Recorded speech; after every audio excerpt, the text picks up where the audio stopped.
Challenges and collaborative efforts in preserving Europe's forests.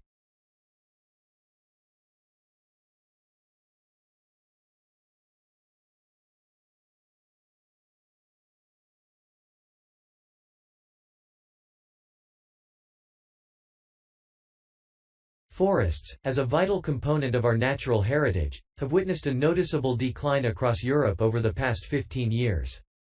This decline has raised concerns and deepened our understanding of the imminent threats that European forests face. These threats, borderless in nature, include air pollution, soil degradation, rising forest fires, and the mismanagement of these valuable woodland ecosystems. In response, European countries have recognized the necessity of coordinating their policies to address these issues collectively. In December 1990, Strasbourg hosted the inaugural Ministerial Conference on the Protection of Europe's Forests, uniting 31 countries from both Western and Eastern Europe. The conference discussed various challenges facing European forests and explored strategies to combat forest fires while expanding research programs on forest ecosystems.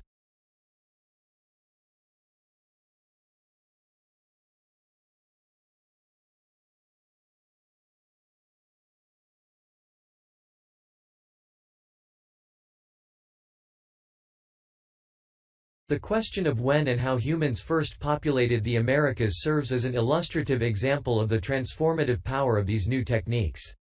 For years, Northeast Asia and Siberia were recognized as the launching points for the initial human settlers of the New World. Yet, uncertainties remained. Were there one or multiple major migration waves across the Bering Strait? When did these migrations occur?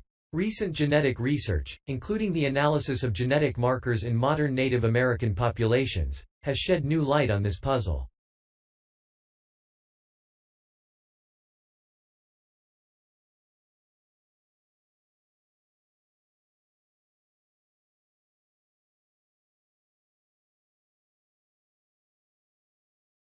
An important project, led by the biological anthropologist Robert Williams, focused on the variants, called GM allotypes, of one particular protein, immunoglobulin G, found in the fluid portion of human blood. All proteins drift or produce variants over the generations, and members of an interbreeding human population will share a set of such variants. Thus, by comparing the GM allotypes of two different populations, e.g. two Indian tribes, one can establish their genetic distance, which itself can be calibrated to give an indication of the length of time since these populations last interbred.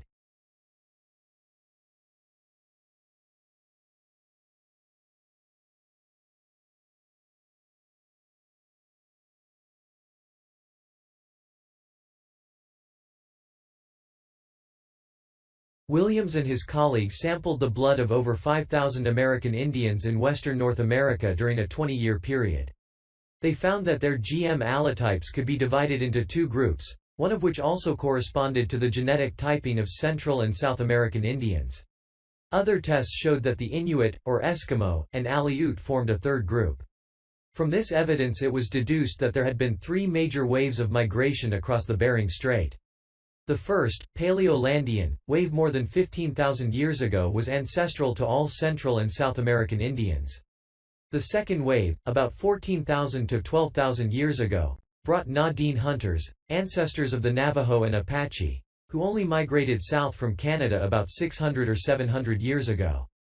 The third wave, perhaps 10,000 or 9,000 years ago, saw the migration from Northeast Asia of groups ancestral to the modern Eskimo and Aleut.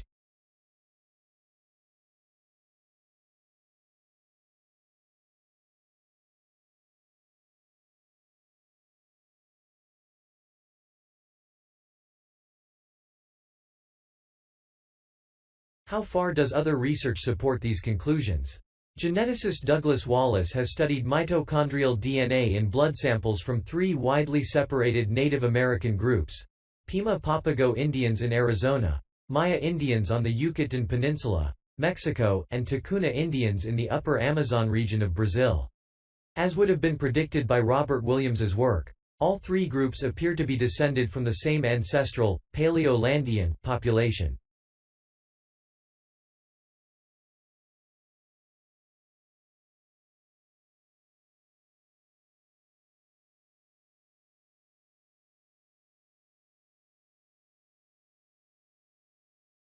There are two other kinds of research that have thrown some light on the origins of the Native American population. They involve the study of teeth and of languages. The biological anthropologist Christy Turner is an expert in the analysis of changing physical characteristics in human teeth. He argues that tooth crowns and roots have a high genetic component, minimally affected by environmental and other factors.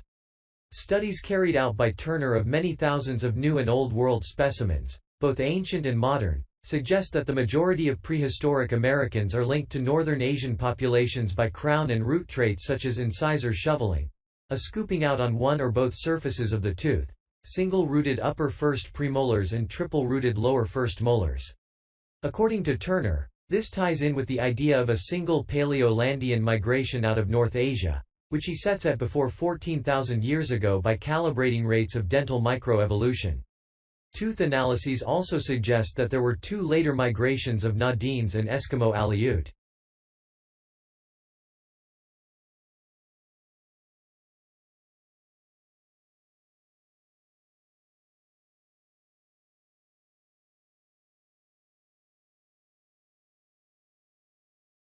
The linguist Joseph Greenberg has, since the 1950s, argued that all Native American languages belong to a single, Amand, family, except for Nadine and Eskimo Aleut, a view that gives credence to the idea of three main migrations. Greenberg is in a minority among fellow linguists, most of whom favor the notion of a great many waves of migration to account for the more than 1,000 languages spoken at one time by American Indians. But there is no doubt that the new genetic and dental evidence provides strong backing for Greenberg's view. Dates given for the migrations should nevertheless be treated with caution, except where supported by hard archaeological evidence.